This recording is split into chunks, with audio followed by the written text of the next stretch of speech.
University of Missouri St. Louis College of Education podcast.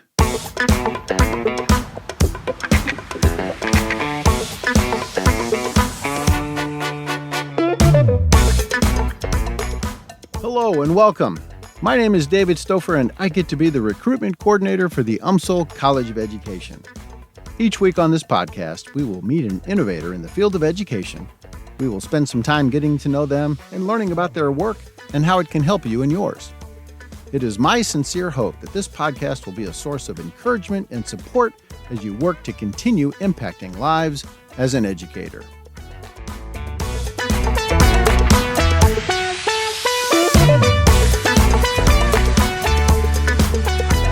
My guest today is Thaddaeus Morgan.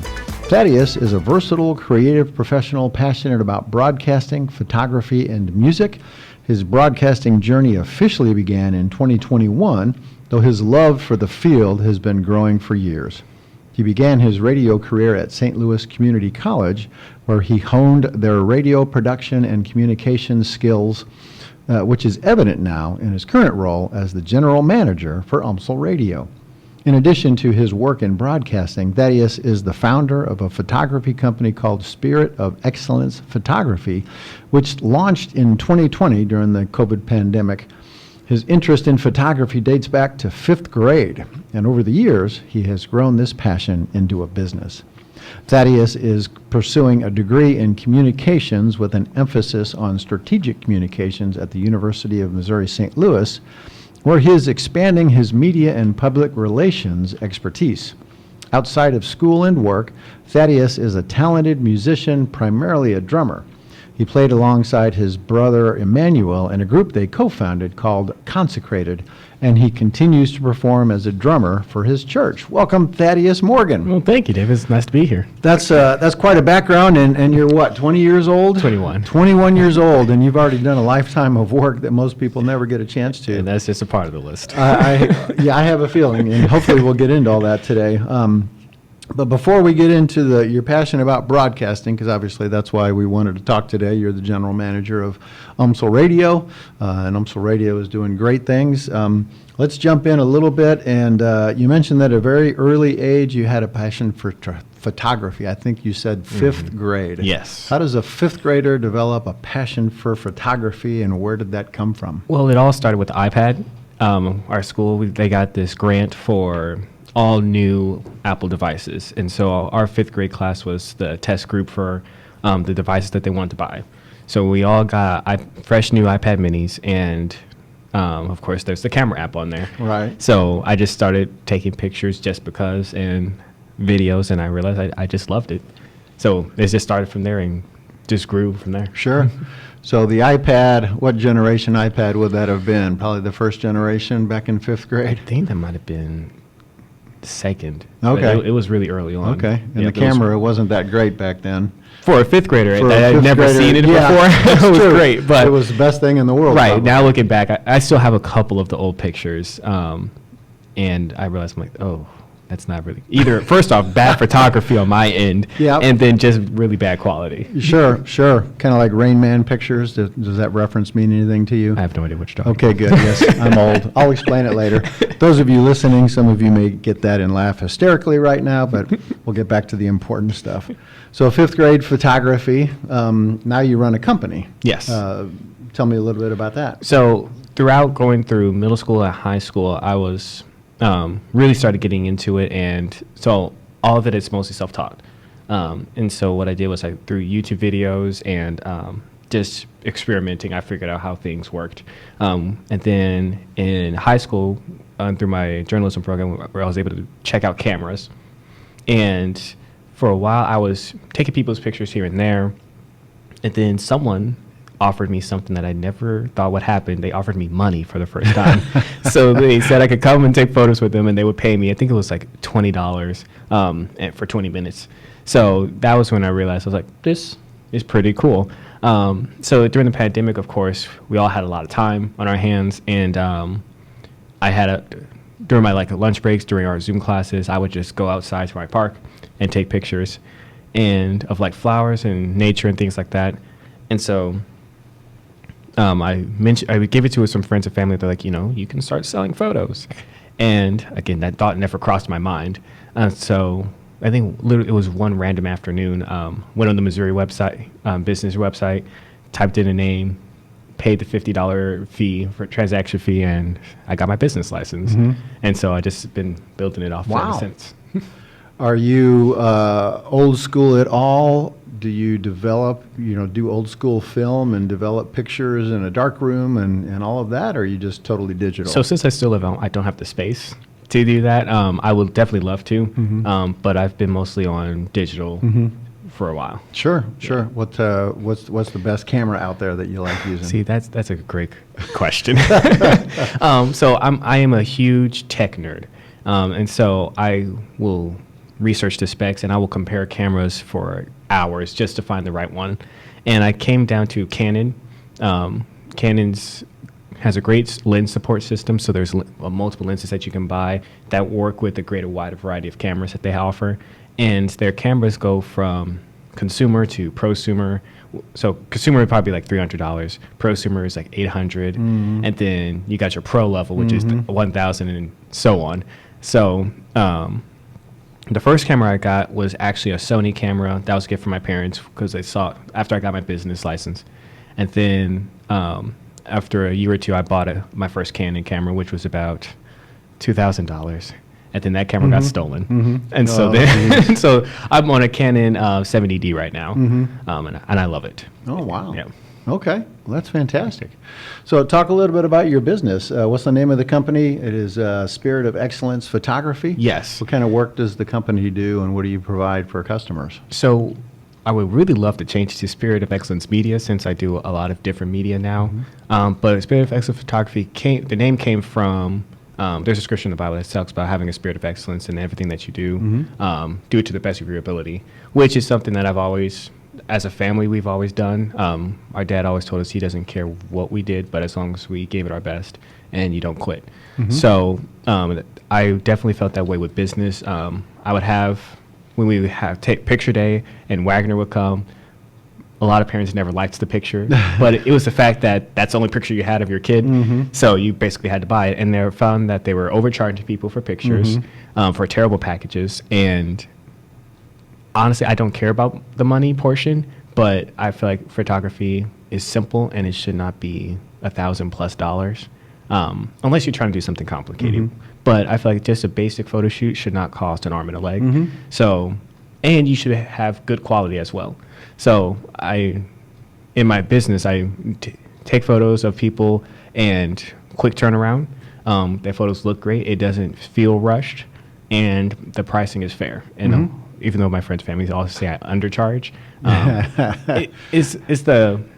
to me, it should always be fair. Sure, absolutely. So you said you wanted to change the name to media, not photography. What other forms of media does the company provide?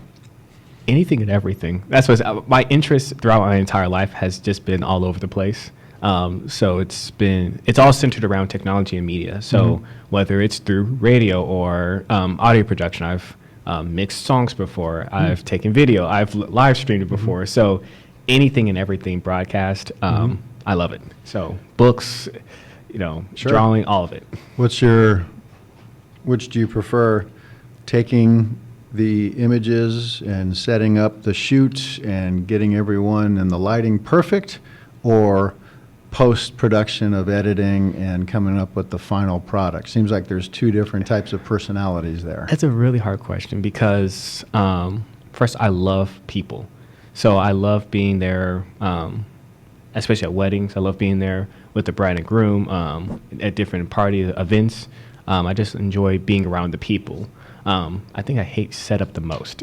So I think once the setup is done, actually shooting is the fun part, and then taking it down is not really fun. Right. And then I love post-production as well. I just make an event out of it. So I'll get my favorite drink at the time, just sit down and then just go through all the photos or videos and just enjoy the process. That's so then cool. Seeing the people's reaction afterwards is always great. Right, absolutely.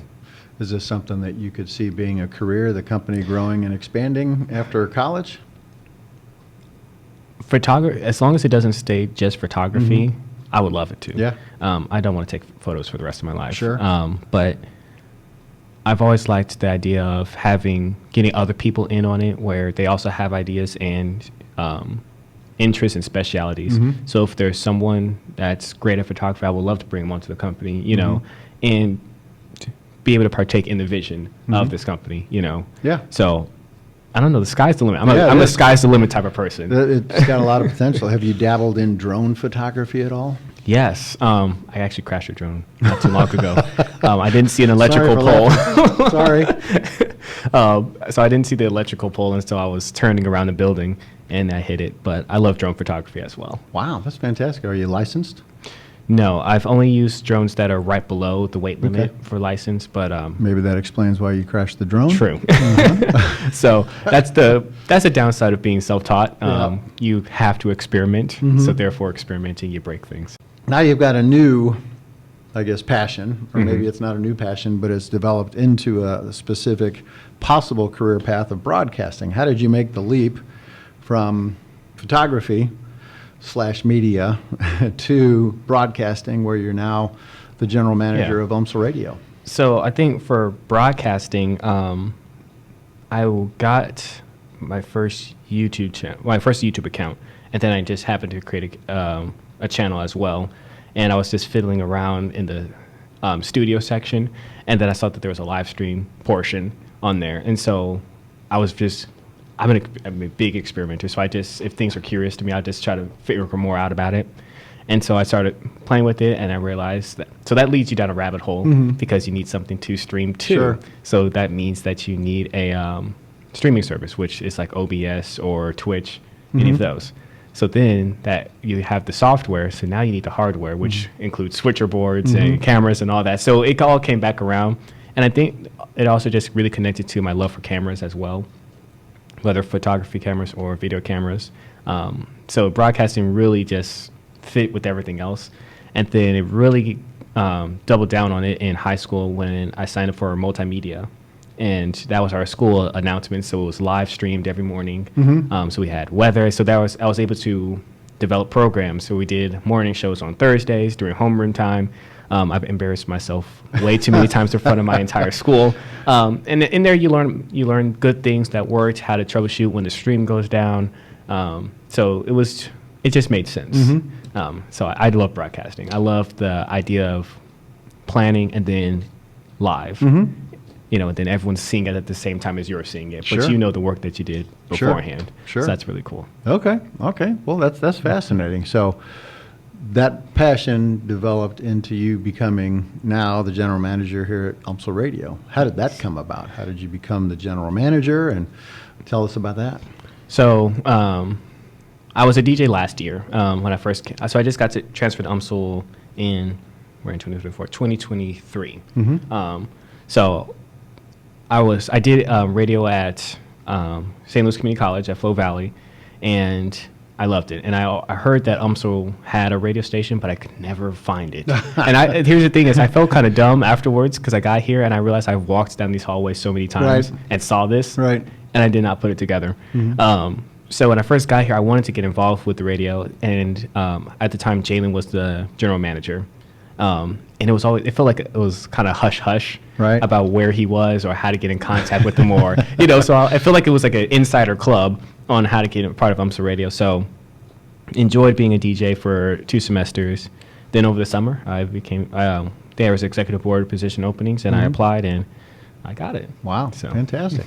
Well, with your background, there's no surprise because everything you've done since 5th grade till now is a perfect fit for what we're doing with UMSL Radio. So talk about the radio station a little bit. We're kind of in a rebirth stage, I guess you could call it. Yes. 20 years ago, it was different and it was thriving, and now it's just kind of restarting. Talk about the station and kind of the direction you see it going. Yeah. First off, I love UMSL Radio so much. It was a very great contrast from being at Flo Valley because at Flo Valley you were in a box. So I didn't see any people. It was in a random building on campus, and so it was just you and the director over it in there. And so this is very special because you get to see people and you get to interact with people when they come up to the window. And UMSL Radio is definitely in a building stage, especially from the pandemic. We were definitely shut down for a while. And so we're just getting back here. Our campus is just getting back. So I feel like we're growing as UMSL's growing back. But my goal for UMSL Radio is now focusing right now on the back end of things. And so we have a great front end, which I think is our DJs. And if you look at our schedule, it's 90% full. So I think there's only a couple of slots on Tuesdays that need to be filled, which is like really good. It's awesome. Because last semester, it was just a couple of shows here and there. But this year, a lot of people have had a lot of interest. And I think that's definitely in part with growing with UMSL, as UMSL's enrollment rate has gone up. Yeah. So my goal for UMSL Radio this semester is to connect UMSL Radio back with UMSL. A lot of people don't know we're here. A lot of people don't know that you can have a public service announcement on air. And so I'm trying to get us back where we were. And so that means connect with organizations. We've been working with Dean Hsu of the College of Business to develop programming for them and about different aspects of being a business student. You know, how do I get funding for my master's program? How do I find scholarships? How do I manage my finances? So working with organizations was my first goal because all of our organizations are so different and special. So it'd be cool if your special organization had programming on UMSL Radio. So connecting with organizations was the first step. And then, of course, reaching out, getting the name of UMSL Radio out there. We have been doing tabling events, and we're just trying to pop up, so people know that we're here and UMSL Radio is here. And so then you could be a part of that. So we're also currently working on getting a social media team together because our social media is dead. So, and that's not necessarily my forte, right? But I've been meeting some great students here that have been expressing great interest on getting social media, and they have the background and portfolio to show it for. Yes, yes. I would say that's probably a lot of students' forte is social media. That's great. So, do we have any kind of 5-year plan for UMSL Radio, or have we gotten that far in our strategic planning yet? Okay, so that's actually really great because one of my biggest goals is to get this ball moving for finding funding for us, and funding being from outside vendors. I know we have SABC funding and school funding. It's just not there for what we have in mind. So our goal is we have speakers around the MSC and in the bridge. Half of them aren't working. And then we also would like to expand downstairs into the Nosh area, so where you can hear the program and music down there as well, and into other buildings, and just revamp all the speakers that we have and get some new equipment in here.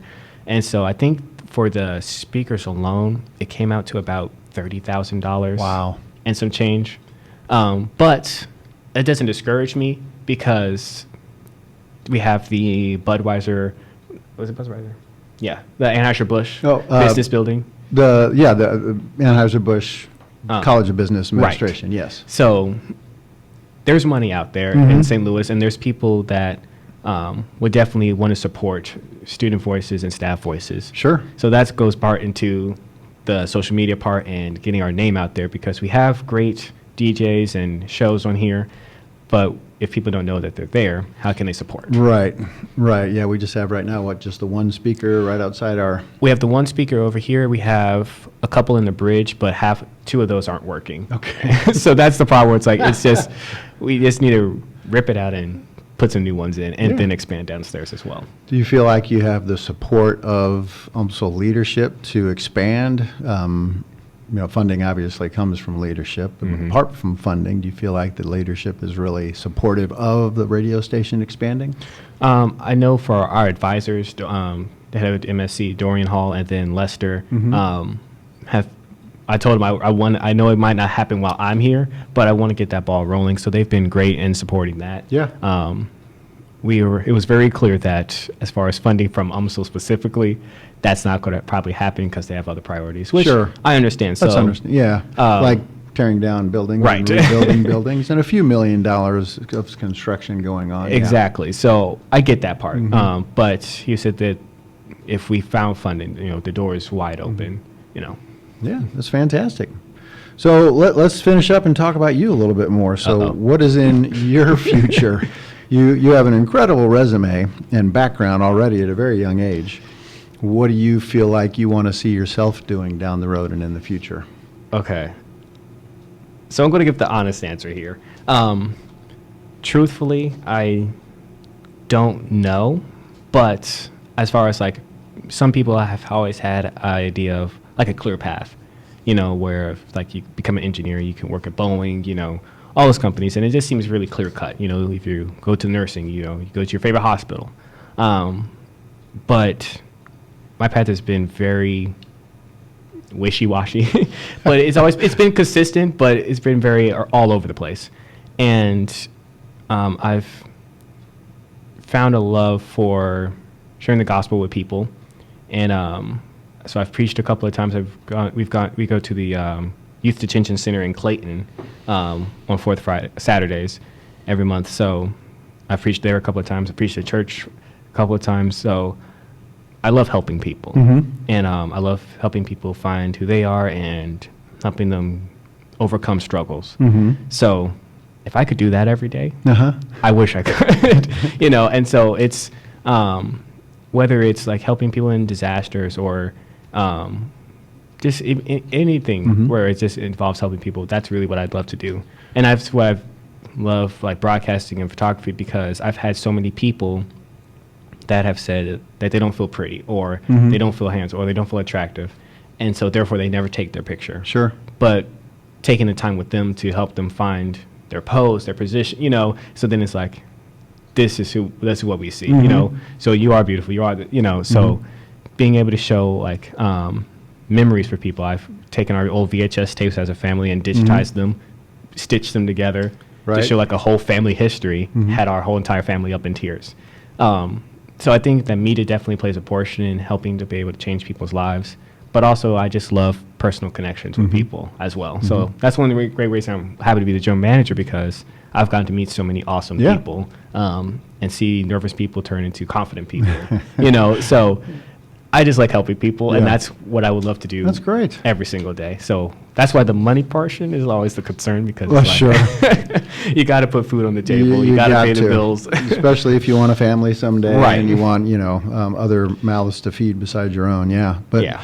you've got a lot of great options. It sounds like anything from Thaddaeus Morgan, director of media productions for company A, B, or C, or Channel 5 News or something, or Pastor Morgan Right. working at church, or combining all of those into one. Right. Anything is possible, and you're in a great position to be able to have a lot of opportunities. And clearly, you've really followed your passion and really developed that in so many ways. So it's been just an absolute pleasure chatting with you today, Well, it's my pleasure. Thaddeus. And the UMSL radio station is in great hands, and I can't thank you enough for everything you're doing Oh, thank you. for UMSL Radio. Thank you so much for being here at UMSL and for being on Triton Talk today. Well, thank you. I love your show. Your show is one of the coolest shows on this channel. You know what? That might be biased. I can't say that. I'm sorry. Now, do you say that in every show you're on? Oh, no. Okay. Well, thank you. That means a lot. I really appreciate that.